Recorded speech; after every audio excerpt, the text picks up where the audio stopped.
Hello everyone! Welcome sa Life and Love in the Philippines. Today, I'm gonna cook a shrimp paste, and I decided to cook this because I have silicamas,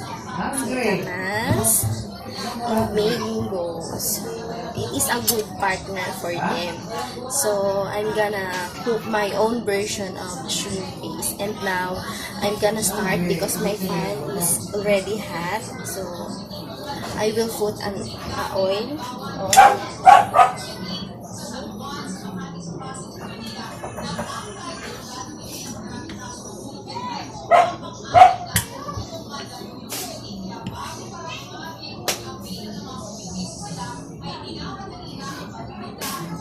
I have already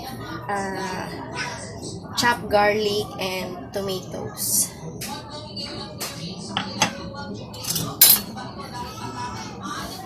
Yeah. No, hungry. Yeah. Huh?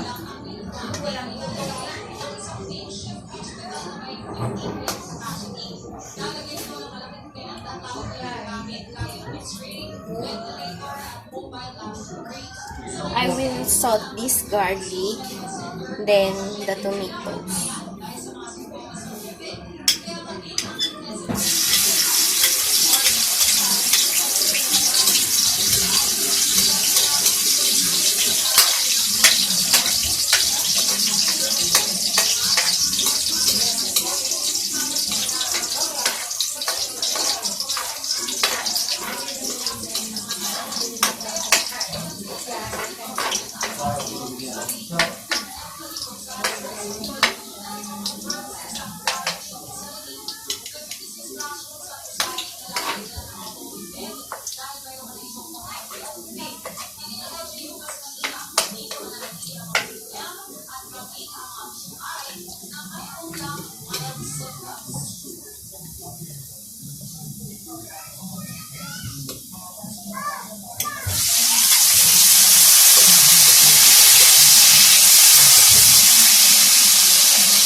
And now, I will cook the shrimp paste.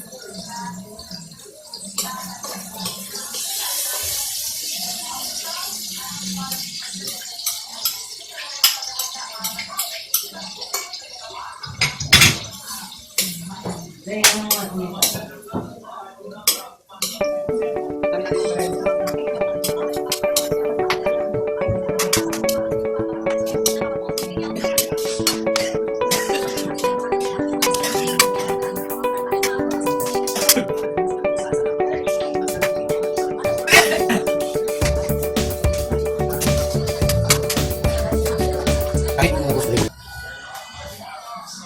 And now, I will put vinegar.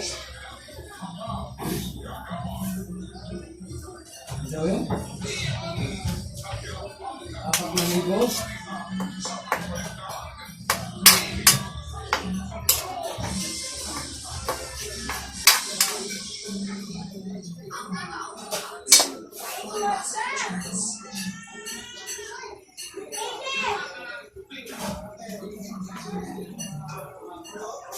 Then lastly, I will put a sugar so it will blend the taste of salt and sweet.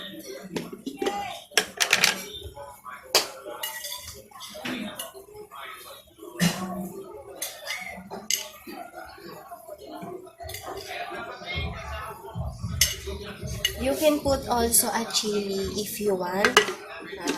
It depends on you what taste you want, what you want for your shrimp paste.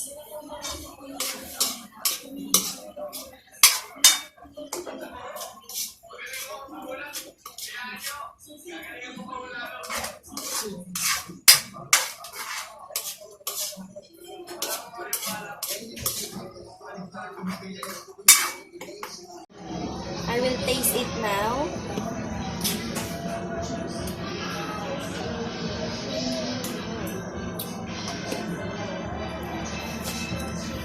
The taste of salty and sweetness is very well blended, so it's done, and I can eat now my mangoes and singkamas.